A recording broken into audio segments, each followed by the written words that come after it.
webinar, Visual Thinking for Effective Leadership, hosted by HRDQ and presented by David Magellan Horth and Charles J. Palus. Today's webinar will last approximately 1 hour. Stay tuned at the conclusion of the broadcast for an exclusive offer.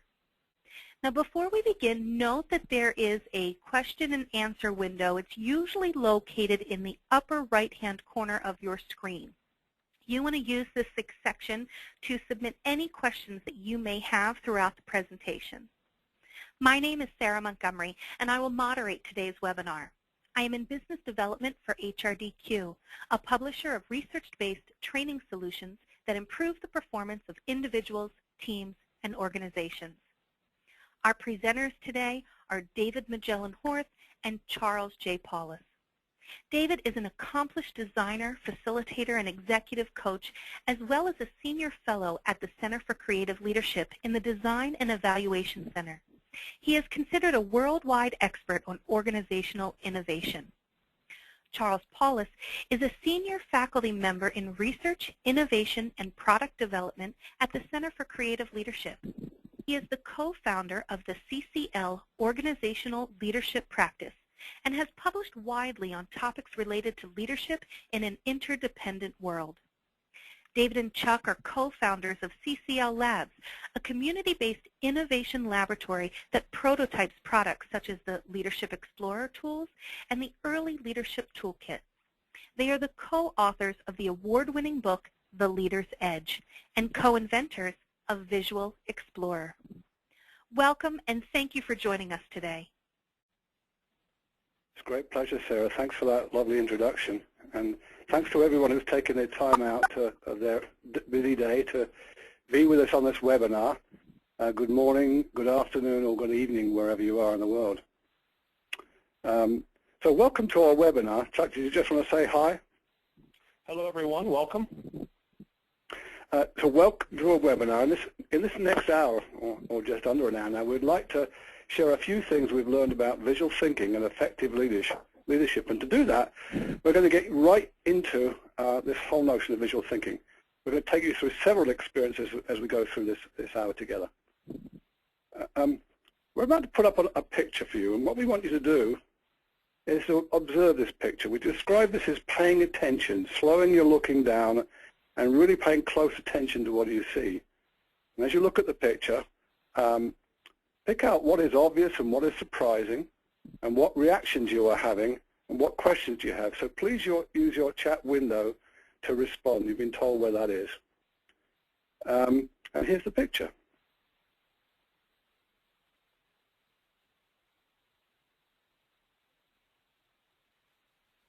I'm just going to give you those instructions again and show you the picture again. In your chat window, what do you see in the picture?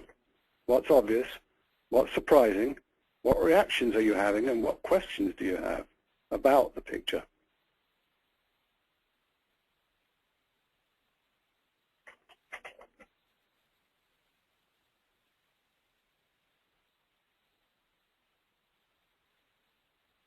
Doing some comments here.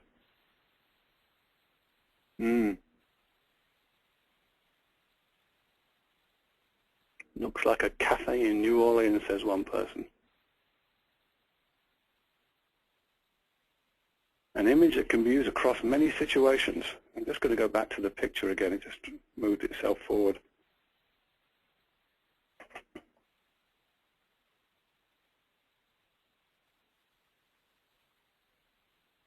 Parisian cafe, says somebody. Nice little observations about the directions that people are facing. Colorful.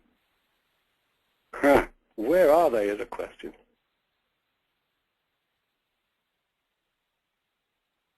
Some of them appear faceless, and some of them appear upset, someone said. And there's a dog. Someone noticed the dog, yeah. And someone noticed that there's a predominance of yellow in the picture. Other people notice the formality of the dresses. Let's just move on a moment from this. This is great observation. Thank you. Thanks to everyone who's participated in that. There's a question we didn't ask. And the question we didn't ask, and we've titled this meaning making, what does this picture mean for you? Now imagine, it's just with your image. If you were, for example, you were in an art gallery or something and you were standing in front of it and you were, somehow or other it was your picture, why would you have chosen that picture? Why would you have chosen to look at this picture? And what might it mean for you? Again, please use your chat window to respond to this question. What does this picture mean to you? I'm going to flash it up again. Different question now. What does this picture mean for you and why? Why might you have chosen such a picture? It's about relationships. It's about darkness.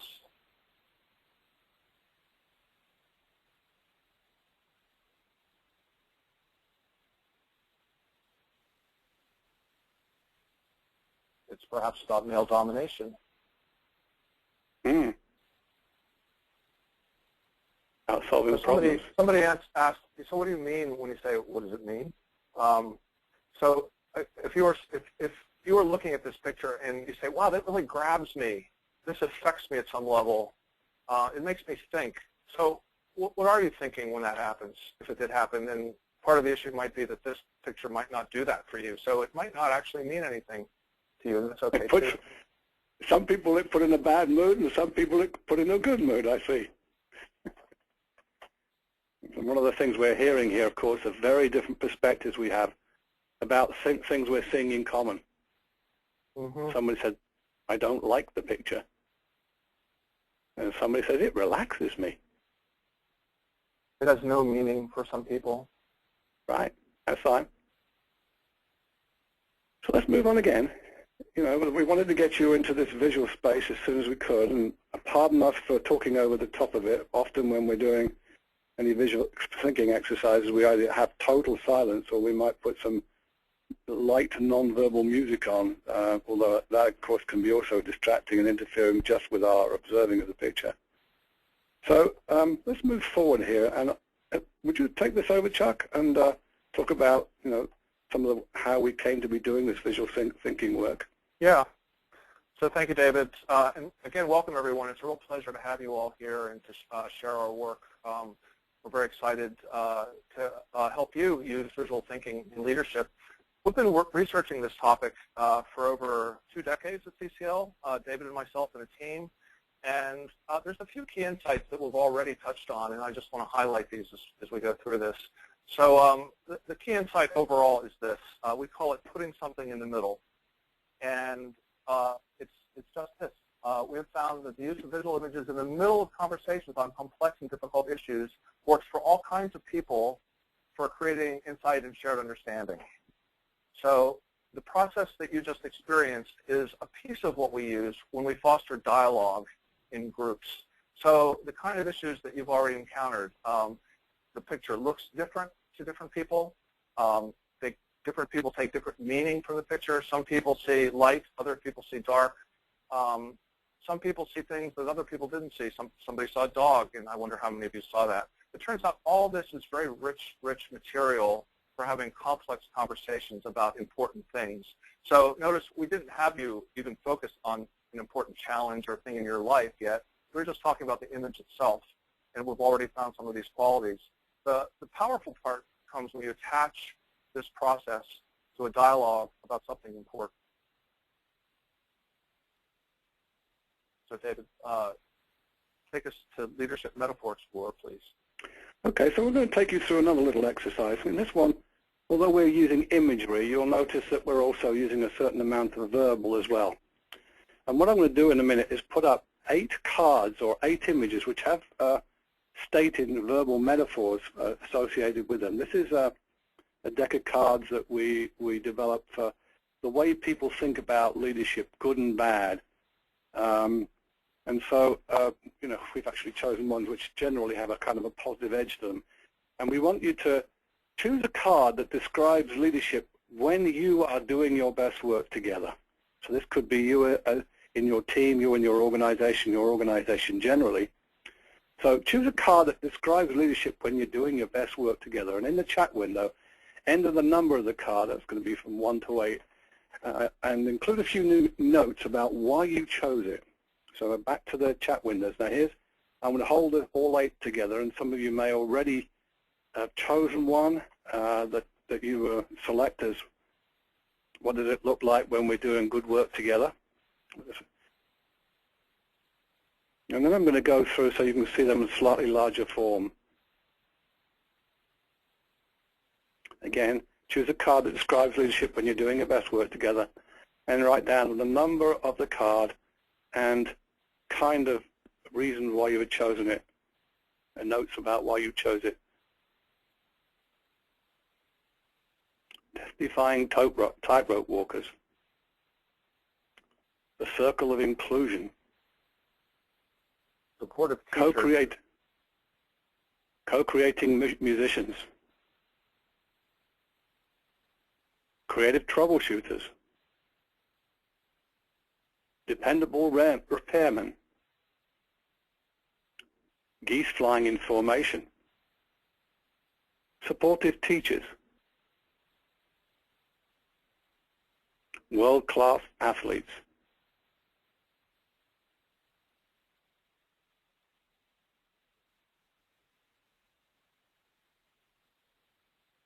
Again, I'm just going to go back to the all 8 again, the 8 images. One card, enter the number of card, and a few notes about why you chose it to describe leadership when you're doing your best work together.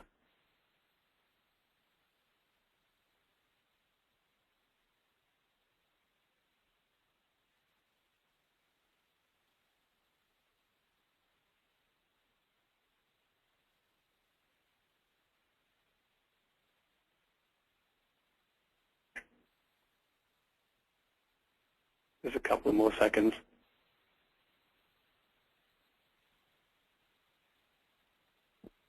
Keys of shared leadership. I see some people decided to actually select more than one. Good.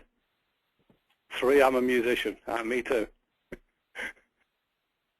Probably recognize the mop of hair on each of those people.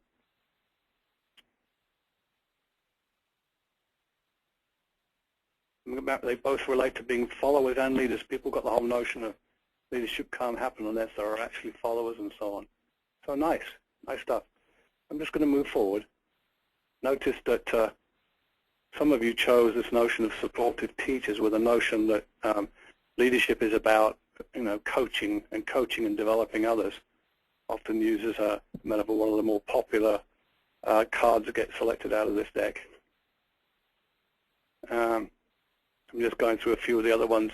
Leadership as advocate. Number 5 describes what trial judges do. Interesting. Let me just go back to that one. Number 5. I see we've got some senses of humor on the line as well. So, Chuck, did you want to go through some of the instances where we've used this? Yes.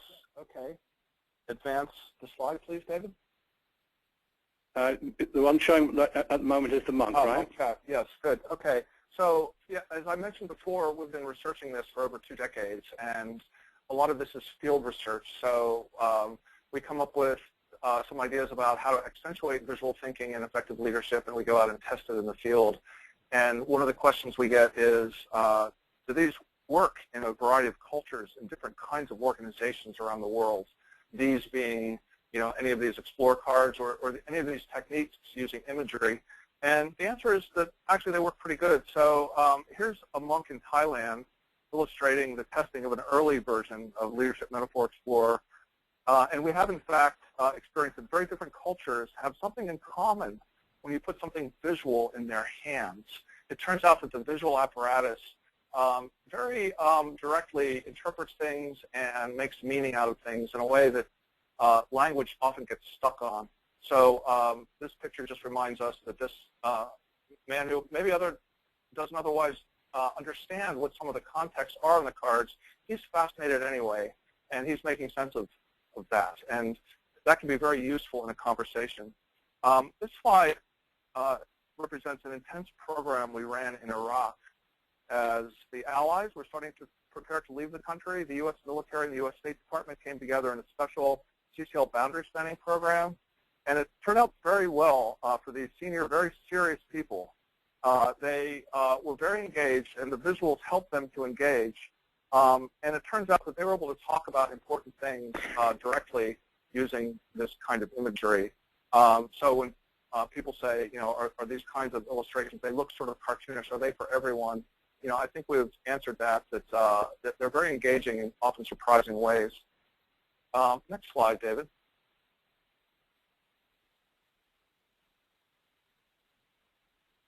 Is about our experiments in a virtual environment, and this slide shows in a virtual environment called Second Life. And here you see a gathering of people. This was from a conference, and we're having a virtual dialogue online. And so instead of selecting images personally, they select them online, and they're able to go in front of the image in this virtual space and have a dialogue, which appears in this chat box there. And again, a successful experiment in a difficult environment. Being online is often a very difficult place to have a dialogue, and we were able to help that work here. Next one shows senior managers from a big technology company who are trying to devise a leadership strategy to get the organization to be more collaborative. And here you can see the picture on the very left of this collage. You can see the images that they are working with, and they're all leaning in and browsing images that are in the center of the dialogue. This is putting something in the middle. And notice some of the good dynamics that are happening. People are, in fact, leaning in. The personal space has collapsed a little bit. They're being a little bit more close and intimate with one another. The table is out of the way so they can have a more direct conversation. Turns out that these things are all useful to people having a dialogue.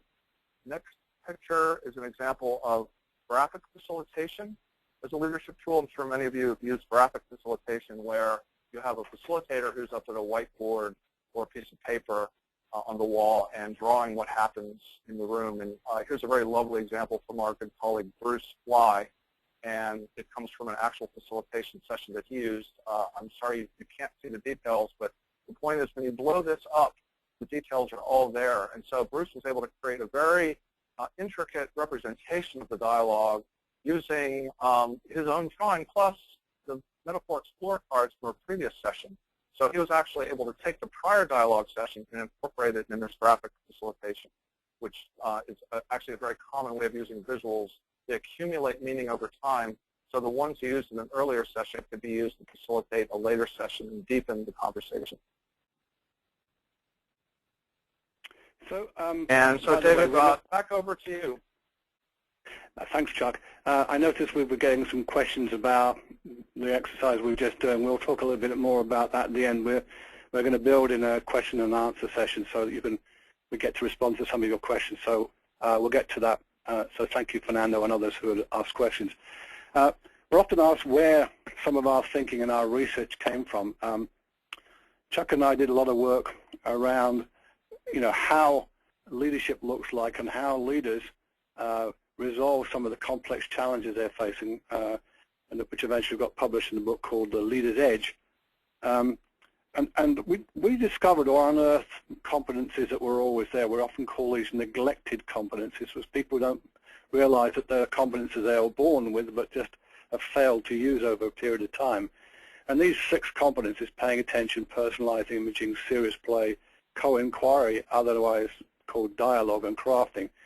And in the exercises we're doing today, we're really tapping into a whole notion of paying attention, which we often call slowing, looking down, really looking beyond what you first see to actually tease out things you wouldn't have first noticed, like the colors being predominant, people facing in and out on the image, the dog in the corner, all of which can have meaning or change the meaning of something. And then the other thing about the notion of imaging is really about the use of metaphor, that people very easily, naturally make sense of things using metaphor in all cultures of the world.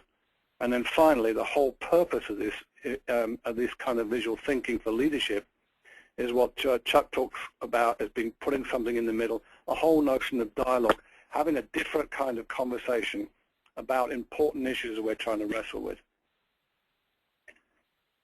And so we're going to go into another exercise where we're going to use imagery without words. And often what we'll do, I'm going to hand this one off to you now, Chuck. So yeah, we're going to deepen your experience of dialogue using visual tools a little bit here. We've been adding kind of layers into the discussion, so I'd like to go for another layer here. And for this, we're going to use our tool called Visual Explorer. Again, not critical to use the tool. You can actually make a lot of progress using pictures from magazines, pictures from your own collection. People have used postcards for this. So think of it in terms of the general use of imagery to put in the middle of a conversation. And so this step will go like this. We'd like you to think of this question for reflection and write down a few notes to yourself if you're not comfortable putting it in the chat window. You can just jot it down. What next steps are calling you in your life or career right now? Think about that question. It's a pretty weighty question.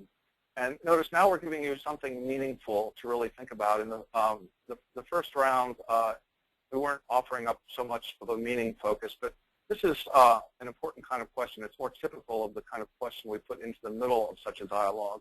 So think about this. What next steps are calling you in your life or career right now? And we'd like you to choose an image from the ones we're about to show that says something or represents something that's key to these next steps in your life or career. And as you study the image and pick one, enter the number of the image in the chat box and a brief description of what stands out for you in the image, that is the detail. And then finally, any connections you make with the steps that you're about to take in your life or career. And so notice we've broken it down into two parts. One is what we call paying attention. That is, really pay attention to the image. Never mind why you chose it for a second. What's in the image itself? Really describe it, look at the detail, unpack it, and then, and only then, articulate the connections to the question. What does it mean to the question you picked?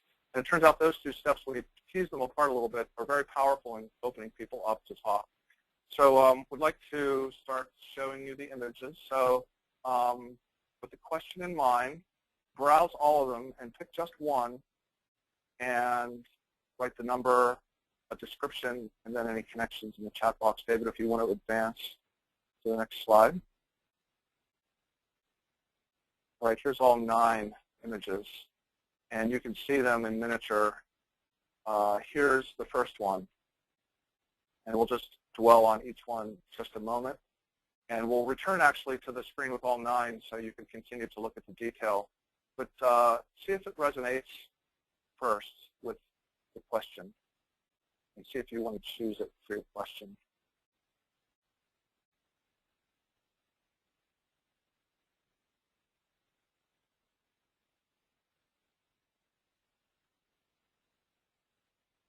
So are you moving through these, David? They're not moving on my end.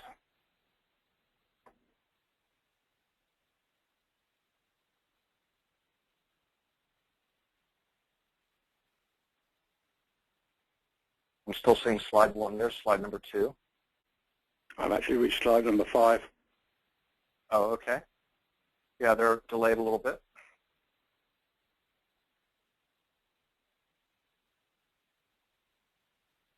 Sometimes it's obvious what's in the picture, and sometimes it's not obvious what's in the picture. And what we encourage you to do is to look for both and ask yourself, what am I missing? What's in this picture that I'm not really noticing or that might be outside of my awareness?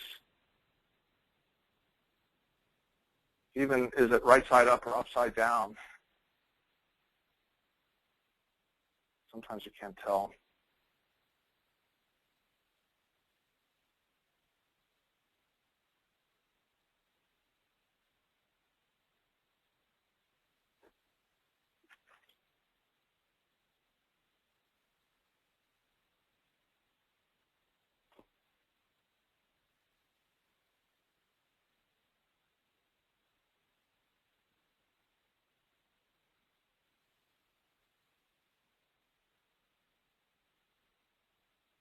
So first describe what you see in the picture you've chosen, just that one, and then describe how it connects to the question we've asked you.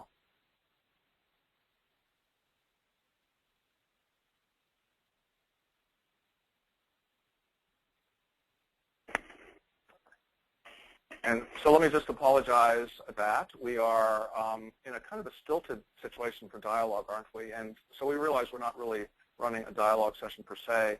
And I know for a variety of reasons you're not able to see the chat window like we are. So we're actually seeing a very rich contribution from everyone appearing before us. And when you're not constrained as we are now, the magic is when people start sharing these observations. And you're actually go beyond the choosing stage into the sharing stage. And so David and I are about to illustrate that for you in a moment. Here you see all 9 slides again. So just take the last couple of seconds and continue noticing what's in the image that you've chosen and why you've connected to the question. And David and I will illustrate what happens next, typically. I just as a theme I noticed in the chat, Chuck, that I see some people running to, and I see some people running from. And so they're feeling they don't need to be where they are, and other people saying, I just see another step forward, and they're choosing images in that sense. Mm-hmm. And one of the things that we notice in these images is that some people in the image will actually naturally see things in a different view. Sometimes, you know, the glass is half empty, glass is half full. You get those kind of conversations going on when people see the same image and about the same subject, but see it from a different point of view. So we're going to go, and if you will, I'm going to take the role of at least one person who is in dialogue with me, and that person is going to be Chuck. Chuck will just describe this process a minute, and then he's going to be the person who chose the image, which was the very first image in that set of 9. So this is what we call the STAR model, and it's a model for this notion of dialogue by putting something in the middle. And really what it represents is a series of steps that we've designed for sharing these images. And they're actually pretty simple, but there's a few key moves here. What we've learned is actually, although this looks wordy, really people get it pretty quickly. And it goes something like this, that we go through a process that you've just experienced, in which there's a meaningful question posed. People have plenty of chance to browse. People have plenty of chance to write in their journals about their thoughts before they choose an image. And then they have a great time sort of wandering about wherever the images are displayed, and they choose an image. And then we bring them back, and we demonstrate the model, and it goes something like this. So I've just gone through this process and picked an image. And I'm in a circle with David, right? So we've split up the larger group maybe into groups of 4 or 5 people. And David and I will just sort of demo what happens in the very kind of first move of these 4 or 5 people. And so if I'm going first in this small circle, I'm sharing the image I selected, which is the people in a raft in white water. And so the dialogue starts something like this, that I'm going first, and I say, okay, I've chosen this picture to represent the next steps in my life or career. And first of all, let me describe it to you. It's people in what looks like very steep white water, and there's 4 or 5, maybe 6 people in the raft, and it turns out if you look very closely, you can't see them all, and they look like at least one of them is actually struggling to keep his or her head above the water, and yet they look confident. They look like they're strong and calm for the most part. They appear to be in a lot of danger, but they've probably done this before. They know what they're doing. And so the reason I've chosen it, David and group, is that this captures a feeling for me that I would really love in my work as the next step. I'd really love to feel that I was taking chances, that I'm taking risks, that I'm with other people, like-minded, taking risks, and we're doing something together. We're learning. There's an element of individual confidence and risk-taking, but there's also a collective sense of confidence and risk-taking. And that just appeals to me very greatly. It creates a little fear in me because I feel danger when I talk about that. And yet when I look at this, there's a certain element of calmness to it too. So David, that's why I chose the picture and what it means to me. So now I'm going to offer to the group, and David, you first. So I'm going to do a little move here, Chuck, that we hadn't planned, but it seems to me we should take the opportunity. That while I'm about to talk, you've heard what Chuck has said. Now, imagine you had chosen this picture, even though you didn't, And imagine you were stepping into Chuck's shoes, which I'm going to do. There's lots of ways of doing this. You can say, I chose this, if this were my picture, here's what I would notice in the picture, and here's the kind of connections I would make with the question that Chuck has an answer for. But I'm going to do this first move. I'm going to say, well, I chose this picture. I'm stepping right into the metaphorical space. I'm pretending to be Chuck for a moment. And when I look at this picture, I notice, yes, I see the danger, the potential hole in the water that they're going into, and this big rock jutting out in front. And I see this guy with a yellow hat on and a red anorak at the back of the boat, and I'm thinking, what is he doing? Now, of all the people that look like they're calm and collected, he seems to be the most calm and collected. And I see him, in some ways, I see him as a coach. And so thinking about steps into the future and the dangers associated with it, I could relate to that person. Maybe steps in the career, in my career, if I was, pretending to be Chuck for a moment, has something to do with, becoming more of a mentor or coach to other people in my organization and the world in general, and realizing that I can help them through, navigate some of the rapids and white waters that they're going to experience in their life. So, that would be my response to you, Chuck, and maybe we've had some other people. I see we've got a couple of people actually responded for you as well in the chat area, Chuck. Wonderful. So you got a little bit, yeah. Wonderful. Yeah. So good. So imagine we've just done this process with 4 or 5 people in the group, that everybody's responded to me, to my picture, like David just did. And then, so we're done with my image. And I might put it on the floor in the middle of the group because the other people are still going to speak, and it'd be nice to have my image visible. And so I might just thank the group. I sort of take the image back.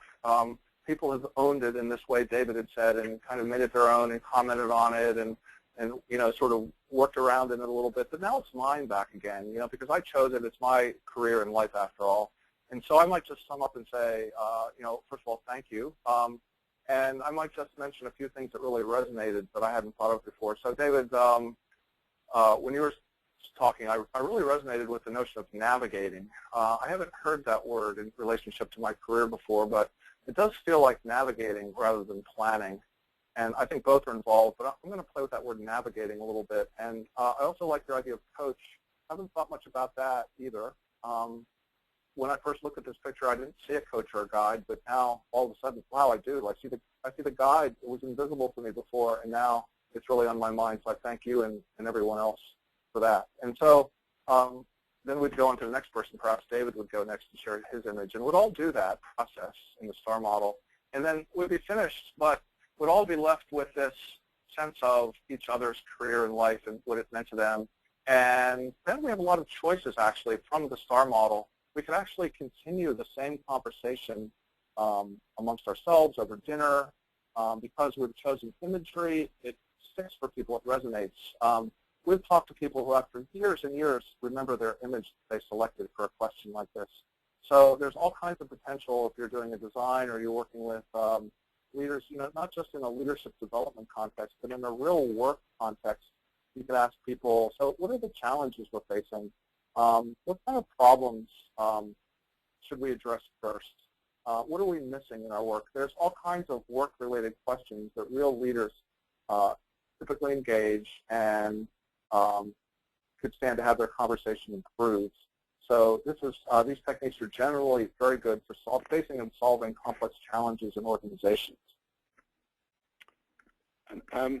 And Sarah, I noticed there's some great questions coming up in the chat area about what we just did and so on. And Chuck sort of responded to some of those because we just gave an example of a question that might be used, but there are many options for the kind of questions, and a lot of the beauty of this process is associated with the very question you ask to get the dialogue around. And so we'll go into that a little bit further. But I'm going to ask Chuck to. And I'll chip in where we can to give you some examples of what the process looks like. This using Visual Explorer and visual imagery. And so, first of all, Chuck, you want to just go through this, and we can pick out some. I think actually we've probably got a chance to go through most of these examples of what other visual media we might be able to use. Sure, David. we think that this is a very general, technique to use, this putting something in the middle, and we've used it in a lot of cases. So now we ask you to think beyond the tools we just showed you and think about other visual techniques that you might have been exposed to, some of which are very common, and because we live now in a visual world. So there's just an explosion of our ability to have conversations in this way, right, using imagery and putting something in the middle. So, I mean, an obvious one that we've used lots of times, works very well, is clips from magazines. So, you could literally walk into a room with just a few magazines you might have picked off a newsstand. We've worked with technical groups and chosen technical magazines for their dialogue, and that's pretty rich. But the images don't have to be of the content that the group is working on. They can be very different. Like I said, people have used postcards, and actually that's where we got the original inspiration for our Visual Explorer tool, is from just boxes of postcards. You can use video cameras, so you can put videos in the middle, whether they're video cams in your camera or flip cams. Pretty inexpensive to actually have groups go out and do their own little video clips and then bring them back and have conversations, much like the ones we just had, paying attention to what's in them and then extracting meaning from that in a dialogue sort of way. Let me have a go. Yeah. Let me go at that one, Chuck. This, one of the things we've done is when we're having some leadership development experiences of some kind, is getting people to bring important photographs to the meeting, to the venue with them, and starting off the whole session with it deepens the conversation right away. And of course, there's a certain amount of, if you will, controlled vulnerability that people have, but they become things that sort of, in some ways, represent who they are. And we gather these things together, and sometimes, so often, people, when we ask them, generally bring something that means something to you. They will typically bring family, even ancestors, and sometimes, tangible objects with them to say, this is something about who I am as a leader and where my leadership came from. So that's, another way of getting into it. We showed you very briefly around graphic facilitation, how that is a visual way of actually having an interesting conversation. The program that Chuck and I are closely associated with, Leading Creatively, was actually designed non-verbally. A lot of the work was done by putting paper up on the walls and literally drawing pictures of what we intended to design. So the whole thing started off knowing that we wanted to be in a different space when we were designing the program. So I'll hand it off to you at collage and movie making, Chuck. Yeah, so the graphic facilitation idea lends itself to what we call movie making, which is creating a storyboard using your images.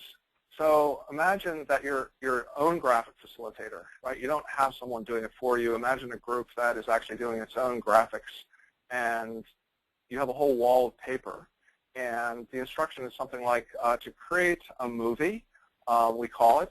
You can call it a storyboard. You can call it scenario planning, like some of the big companies do. But the basic idea is to create usually 3 broad panels. So one is now. What do things look like now in your work environment? What are the challenges you're facing? What's the situation? What's the culture?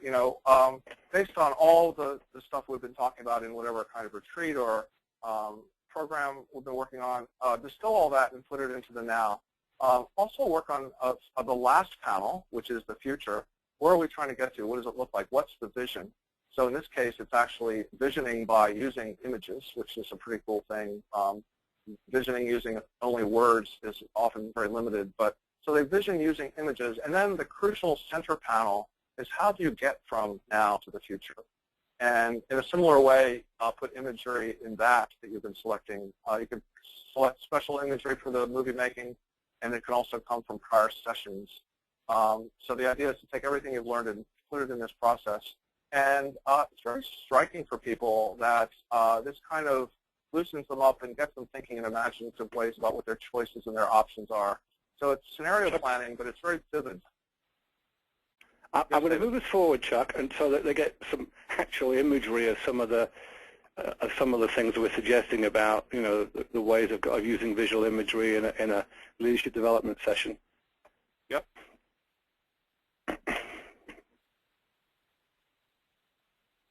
So while you're doing that, David, oh, okay, here we go. That's a beautiful picture of the visual explorer laid out on a table. While we're doing this, we're going to show you a few images, and towards the end of our time and giving input from us, and we'd love to be able to respond to some questions from you. So while we're going through the next few slides, maybe you can start thinking about questions you want to ask for us, so that we can spend some time at the end of our presentation responding to some of your questions. So Chuck will take us through a few images here, showing you how we've actually set up and used visual thinking. Here we go, Chuck. Yeah. So this is a setup. One of the wonderful things about Visual Explorer is that it actually is quite beautiful and engaging for people to see them all laid out. So this is a room in which people are doing a VE session. They're probably about to choose their images, and here they're all laid out on a table. So you can use anything from a tabletop to, we use floors and other surfaces to set up the Visual Explorer exercise. David, next slide.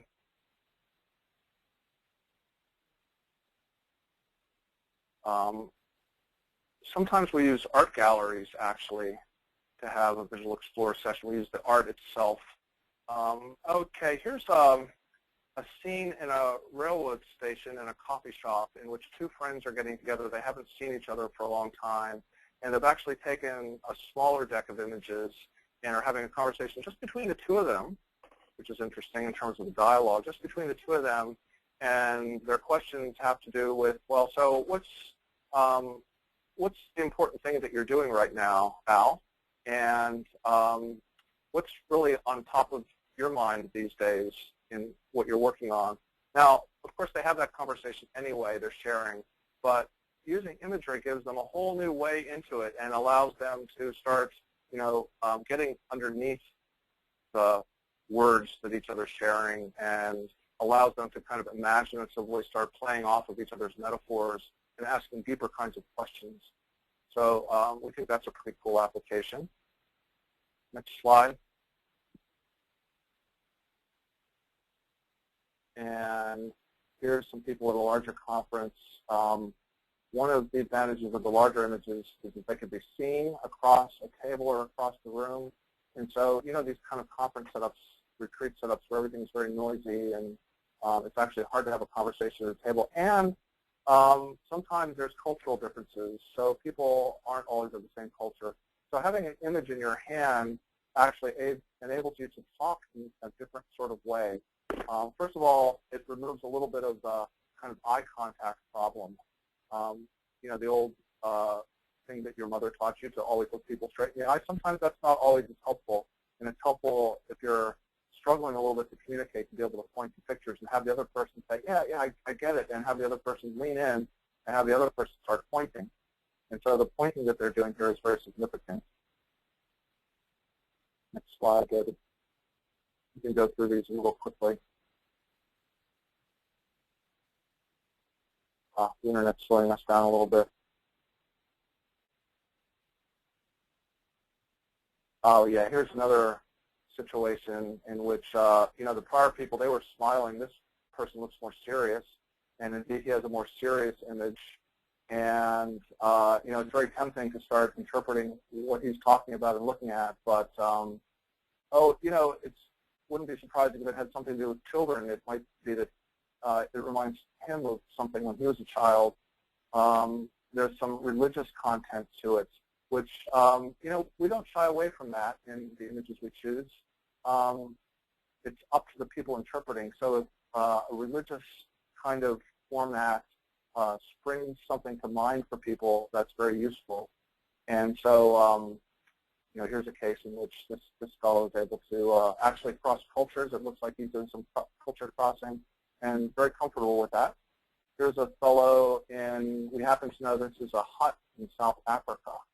And we've been working in Africa quite a lot actually these days, and have really found in Africa that people from all cultures really enjoy looking at images. Of course, there's our image of the whitewater. And, it turns out you don't need to have experienced whitewater to connect with the image. And so all of these cultural dynamics work very well And in this case, I just want to point out that this is a favorite picture because, as you remember, there's no fire in the whitewater image that you were looking at. And it took me a while to realize that that was actually the reflection of a campfire in the center of the hut. It's actually reflecting off the white in that image. And so, here we are back around the campfire like our ancestors might have done, sharing stories and pictures. Come a long way. And here's a sample of someone putting the images up on a wall. They've started to write some words that go to the images, some captions or titles. This is part of a movie-making experience that was mentioned.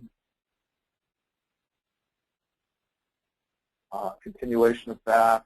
And a lot of the dialogue then continues up the wall. So people are putting up their images, and by using multiple images, they're able to command multiple metaphors and really have a lot of the dialogue standing up looking at the white paper.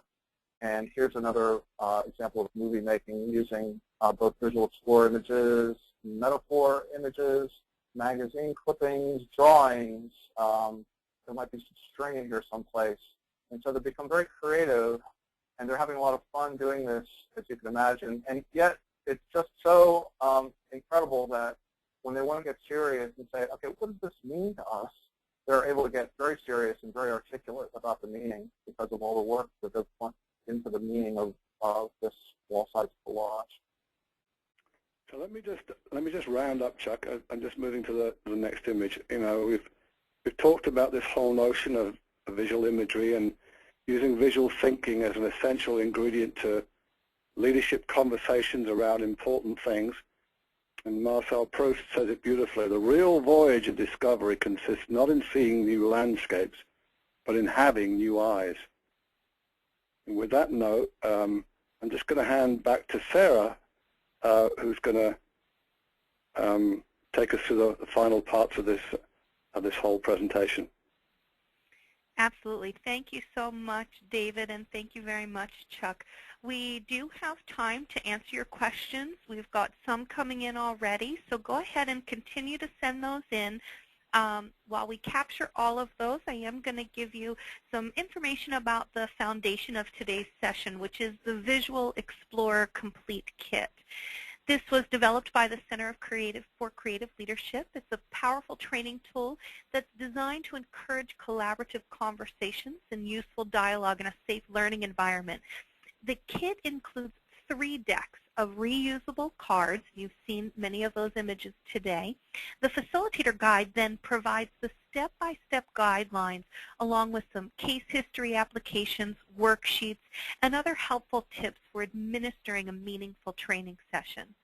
And then for joining us today, you do get a 25% off discount on that complete kit. You want to use the coupon code WebinarVE at HRDQstore.com. That's good through March 26th. And don't forget to connect with David and Chuck. You want to visit their blog, which is www.ccl.org/VE.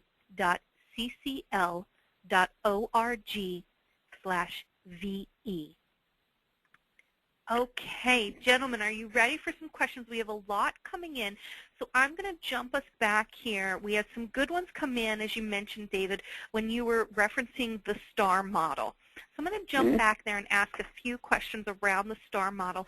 And our first question here is from Lori. And Lori asks, hi, Lori.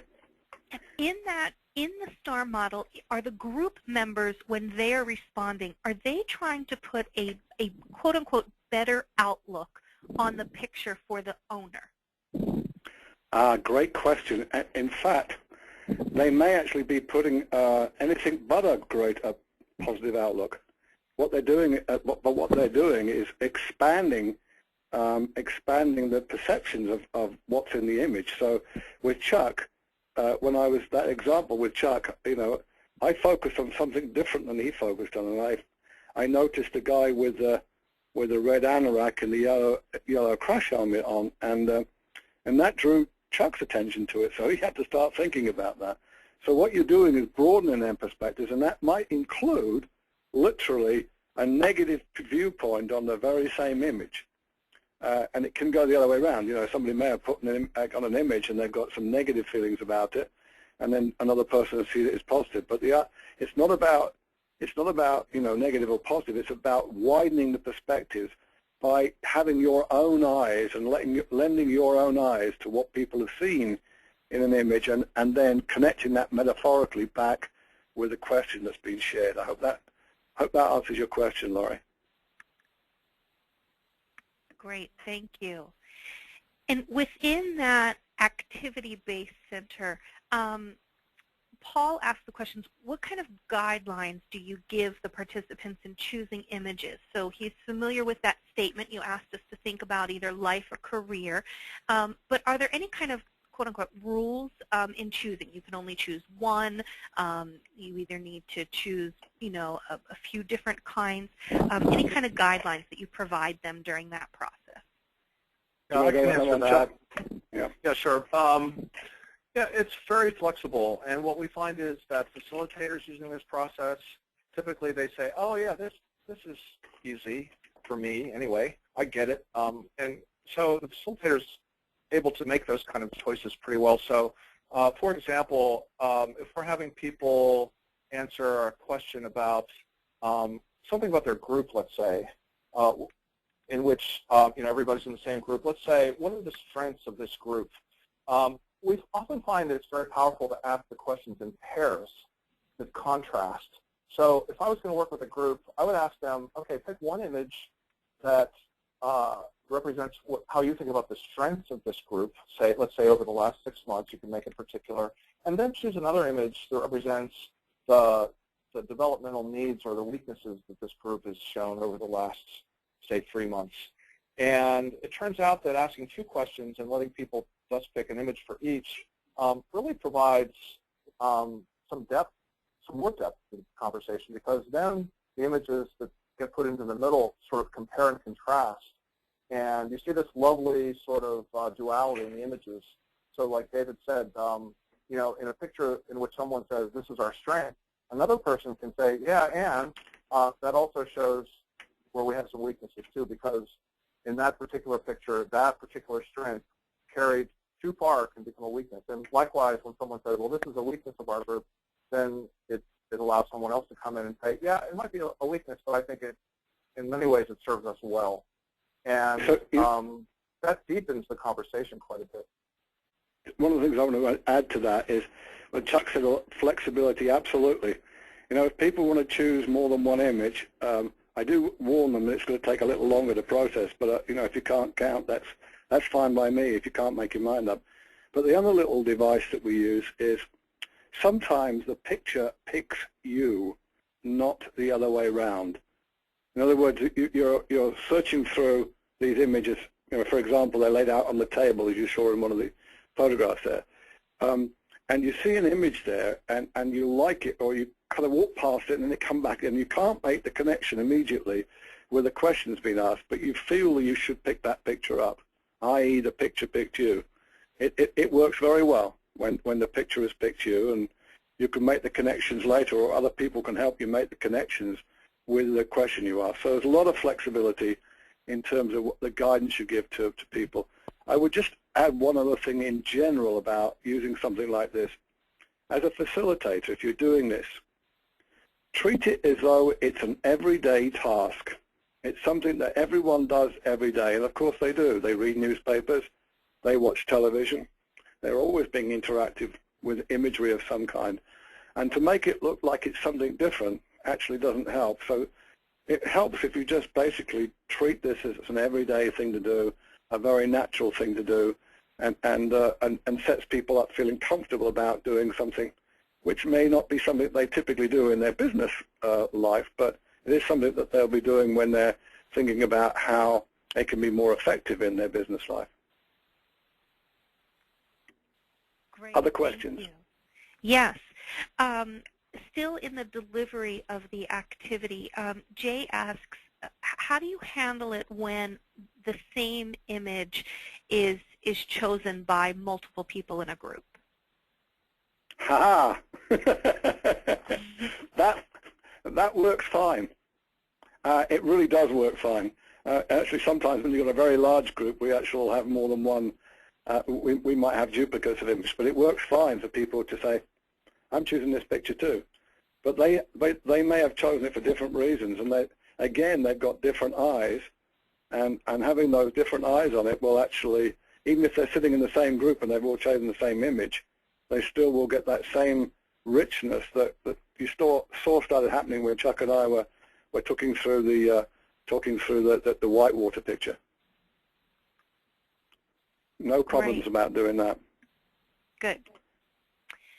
And Lenore now asks around action planning. So can you kind of describe some of the action plans that you usually do at the end of the exercises? You know, what kind of wrap-up, discussion and action planning works best in your experience?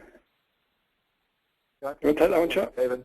Yeah. So imagine we've done something like this movie-making process, and the movie actually spells out what the people are doing in the middle panel of the movie to go from now to the future. And some of that is imaginative, some of that is silly, but there's a certain amount of it that is just very spot on. And so what we ask people to do often is to set up an observer of the process or a note taker. So while the movie's being shown or shared and discussed and there's dialogue and it's in the middle and the conversation's going back and forth, it's important to have someone that's just jotting some of this down. And then the facilitator, if you're working in an action planning situation, would call on the note taker to play some of this back, and then just simply facilitate the session toward, okay, let's come back down to our STJ MBTI style and say, what are we going to do about all this? And having the movie, the images kind of up on the wall or available really helps people to articulate that, to get it up on a flip chart, to have someone write it down. The fact that it's associated with an image helps them remember it, and put some vision and imagination to it. And so there's a number of ways you can sort of easily land this toward problem solving at the end of the session. Sarah, I feel compelled to answer a question that Eric has asked. How do you implement visual thinking when some group members are blind? And Chuck and I both, we have the same story. I don't know if you want to do that story or me, Chuck, but we've actually used it in that situation. And again, it's not where everyone's blind, but where some people are blind. We've actually had the very first experience we had of doing that was in Africa. You remember Stedman's story about that, Chuck? Yes, brilliant. And basically what it was somebody was accompanying the person who was blind and briefly describing the images that were on the floor. They laid out on the floor rather than the table, briefly describing the images to the person who was blind. And then when one of the descriptions resonated with the person who was blind, they went into the star model session where everybody else was basically, they'd done on their own, general connection with, in their own mind's eye, what the image was saying. But then the richness came out when people were looking at the image and making their interpretations in the way that I did with Chuck. This was my image, or I chose this image because, and literally with tears in his eyes, basically he was getting a hugely rich input and dialogue from something that he couldn't actually see, but other people's eyes were there for him. So we've actually done that, and very successfully. Mm-hmm. Wonderful. Good. Thank you so much for sharing that story and finding that question there. Wonderful illustration of the powerful nature of using visuals. Absolutely. Well, thank you so much for everyone participating today. We've had great questions come in. If we did not get a chance to answer your question, David and Chuck will actually be summarizing their answers to all of the questions that have come in, and we'll provide those to you by email sometime next week. So you'll be able to see all of the questions that came in and then their responses to those as well.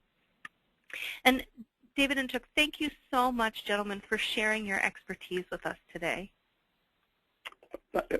Thank you very much for this opportunity. And one of the things Chuck and I want to say is that we have tremendous after-sales service. We actually, if you get in touch with us either by the blog or by email, and that actually is one of the things you'll find on the Visual Explorer set. we're often helping people when they use this for the first time and how they set up their sessions and so on. But the guidebook itself is very rich based on people having used it in these various different ways. But we're there to help you have a good experience or get off to a good experience. Chuck, do you want to say something? Thank you, Sarah, and thanks everyone for joining us and listening today. And let